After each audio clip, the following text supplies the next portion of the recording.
The Five's Jessica Tarlov visits Bill Maher's show, and she ends up doing a huge cell phone. So does Bill Maher. On there acknowledging that Trump is the king of that party. Just there is no Republican Party outside of the MAGA movement as far as it being the strong core of the party. And this argument's been going on for a couple of years. Is in the end, when Trump at 2020, would the Republican Party go back to what the Republicans call normal, which is failure? Or are they going to become MAGA forever? And now they're saying it's MAGA forever. Specifically, watch this next clip coming up because they really kind of spell it out for you. Welcome to Doug in Exile. I'm Doug TenNapel. I'm the creator of Earthworm Jim, The Neverhood, Nickelodeon's Cat Scratch. And now I'm not doing comic book entertainment. I'm bringing you the news as entertainment. And we're the happiest patriots on earth right here in Exile. So thanks for hanging with us. Give us a sub. Let's go. The Republican Party is just the MAGA party now, right? I think so. I felt that way for a while, and there were a few kind of glimmers. Did you hear that pause? She's, to have to admit it is very difficult for these people.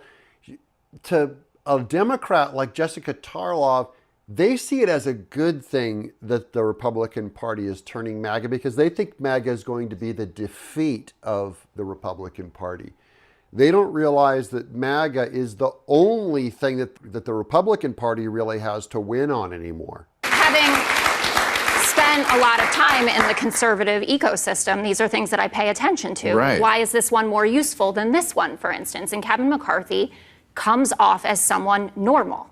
Jessica is talking about how McCarthy came off as normal but wasn't normal. I disagree with that. I think he came off as normal and was normal and largely not as effective as Mike Johnson. There's division on the Republican side on this. There's Marjorie Taylor Greene. Remember, she really likes Kevin McCarthy and is not a big fan of Mike Johnson. But I am a big fan of his. I think it was a good move for Matt Gaetz to get that replacement. Jessica Tarlov is saying Mike Johnson is way more Christian and way more right-wing and way more MAGA than Kevin McCarthy was. She sees it as bad. I see it as something good. He is not normal, right? He's someone who had a day where he said, Donald Trump was responsible for January 6th, and the next day he was at Mar-a-Lago throwing back martinis and hanging out with the crew. Oh yeah, these are all their spooky issues, the life issue and traditional marriage. She's like, Mike Johnson's on the wrong side. Whatever, and then we get this guy who's a lawyer, who has a long career of going after these kind of social issues. You already mentioned it in the monologue. Notice she wouldn't say that about Kevin McCarthy, which to me is an indictment against McCarthy, that he's not on board with social issues. And if the Republicans abandon social issues, and I know this is iffy on the MAGA side, they're going to lose a whole lot of the evangelical MAGA vote.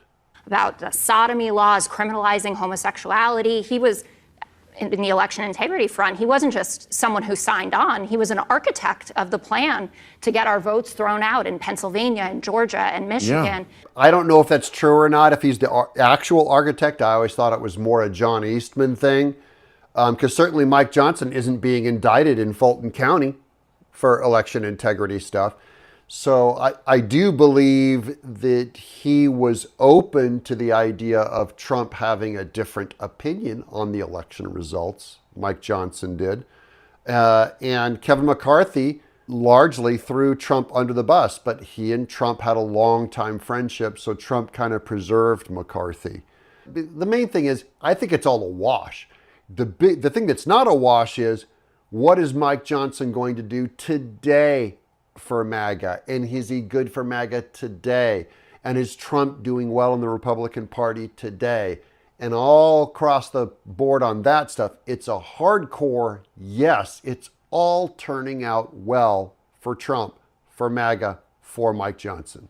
He is so much more frightening in that sense, but I do think, and obviously want to hear what you guys think about this as well, I think it is a good thing for Democrats that he was made speaker. Jessica's saying that it's good that Mike Johnson's speaker because it exposes him. Okay, fine.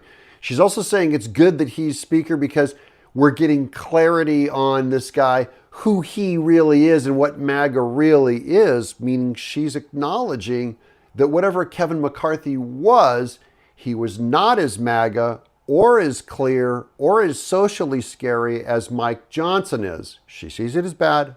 I see it as good. Because everything is laid bare now. If you listen to his interviews, you know exactly who this party is. And Democrats can run against that. It's harder to run against Kevin McCarthy, who might feel more normal to you. Mike Johnson is telling the truth, so it's easier for Democrats to run against it, and for Democrats to lose against running against the truth. If Trump being blunt and honest will win, if Mike Johnson being blunt and honest will win or not, if MAGA being blunt and honest will win or not, or if we should be hiding and hiding behind the gray areas like Kevin McCarthy. I disagree with that. I say lean into it and let's go hard, and we're going to win all the way. President Trump, this fall, I'm dug in exile.